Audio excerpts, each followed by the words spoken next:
Right, this is where we go all in and we hit the positivity alarm and then we stand there as its wonderful juices just run down us. That was a really, really weird thing to say, and I did not mean that how it came out. Now, there's no going back, I've said it now, but usually in most weeks in my life, I experience two things from the WWE universe. Either one, I'm too positive about the company and I should slap myself in the face, or two, I'm not being positive enough and I'm too negative. Now that makes no sense, but that's the wonderful nature of the internet. You just get disparaging comments all the time and we laugh them off. So let's do the opposite of what most people online do and focus on why WWE is actually pretty good in 2018 and why you shouldn't hate it.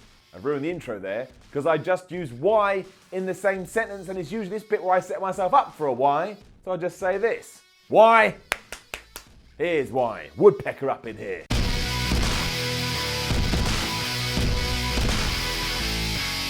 Just because I know what the instinctive reaction from some people in the comments is going to be, if you want to hate WWE, you go out there and you hate WWE with all you've got. It's your right, you're allowed to have an opinion, and I'll see you next week when you tune into Raw anyway, even though you could just not watch, but you love it, you love watching, you love it. And this isn't me saying I think WWE is infallible, because they're quite clearly not. They make mistakes on a weekly basis, and they should be called out for it. They should be criticised in a constructive way, because that's the nature of the world. You shouldn't just accept everything you see. That'd be ridiculous. But sometimes I think we forget to see the wood through the trees, and we're ignoring or we're taking for granted all these changes that have been made that we wanted for years. The truth is the company has evolved tremendously in recent times and in many ways changed what the industry actually is. Forget TV ratings or profits or anything like that. Deep down, fans don't care about that, and let's look at what we're seeing on TV all the time. Now again, sure, some wrestlers are not booked in the best possible way, and they could be booked better. But if you're old like me,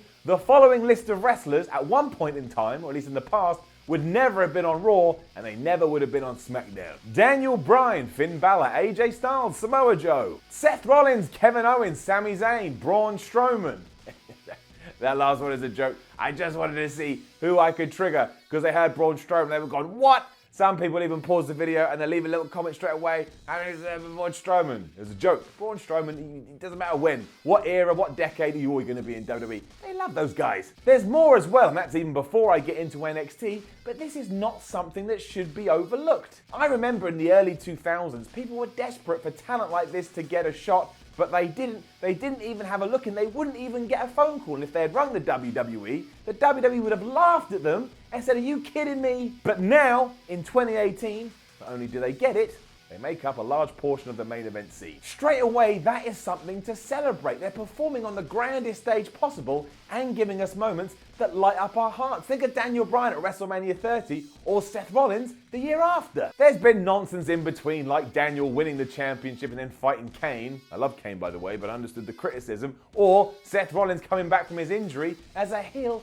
But shouldn't we sometimes just let that go and smile about what we're seeing? The era of, well, you got to be 6'2" and 225 pounds is over, and thank goodness it is. Variety is key when it comes to pro wrestling, and WWE's embracing that again. There's a spin-off from all of this as well, and it's not one that's going to come at you directly. Let's face it, right now, WWE is making more money and making more profits than they ever have in their history. While it's not as popular as it once was, it still has tremendous awareness, and a lot of that is thanks to social media, even though some people will still talk about WWE and go, oh yeah, that's that WWF stuff. Even if it was still called WWF, that grammatically makes no sense, but at least you're trying. Because of that though, it makes other wrestling promotions more normal to your casual fan, and as they get into it more and more, they slowly become hardcore fans. It's why New Japan is growing, Ring of Honor, everything that's happening with All In. I'm not saying that WWE is responsible for this, but I am saying if you see Samoa Joe, you like the look of Samoa Joe, and then you Google him, all of a sudden, the wrestling world is your oyster. Or simpler than that, if you don't like the WWE product,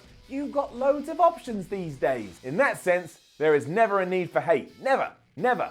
Follow your love and see what's out there. I also think the current product gets a little bit of a bad rap. Now, it's not perfect. It ain't perfect at all. But if you do go back to the hallowed Attitude Era, a lot of that is gold, but also some segments are now borderline unwatchable. And offensive. They're straight up offensive. Plus, the match quality in 2018 is leaps and bounds about what we had then. And in fact, And I don't think you can debate this. In the WWE right now, match quality is higher and better than it ever has been. And I know there's a load of nonsense like Kevin Owens versus Roman Reigns, which winds some fans up no end, but look away from that. Look what's beneath the surface. For me, sometimes I'm like, you know what? The fact that Kevin Owens is even talking to me on Monday Night Raw and showing how amazing he is on the microphone, I'm all right with it. I'm now going to go skip down, I don't know, a road and have fairy flowers flying around me because I'm so happy, put a halo around my head. It's just true talent on a global stage. And what can I tell you? What can I say? It's just sometimes I'm so pleased for these people. They work hard and they achieve their dreams. Hashtag positivity, hashtag wonderfulness. There's also a light at the end of the tunnel. While I don't think the main roster is ever going to be booked like NXT, how good is NXT? Basically WWE's own indie promotion. It's a joy to watch, and it means there's every chance that one day Raw and SmackDown does become like this. Is that going to work for everyone? Is that going to work in front of a bigger audience? I don't know, but it has a chance. To me, it just seems so baffling to focus on the Raw and negatives from SmackDown where there's so much else happening within the wrestling sphere. There really is something for everyone. If nothing else, go to WWE's Instagram and find the heartwarming video where both Roman Reigns and Seth Rollins makes the fans at ringside not only their day, not only their month, not only their year, but probably their entire life. It's a wonderful moment of giving back to the audience by these two guys, and it reminded me it's not always what we see in front of the camera, and you've got to remember there's stuff going on behind it as well. Which basically means I think that sometimes we can get too caught up in things when we could take a step back, again, put a smile on our face and just go, man, wrestling's crazy. Isn't it great that we get it? And isn't it great that we get to be involved with it with a lovely community like yourselves? I think the answer is yes. Definitely yes. Now don't forget to leave a comment below and let us know what you think about all of this. Probably a lot of rage and madness, but it's okay. I'm still your friend. Like, share and subscribe. Head over to WhatCulture.com. Read yourself some articles. Follow WhatCulture on Twitter. WhatCulture WWE. My name is Simon from WhatCulture. This was the Y Series. I'll see you soon.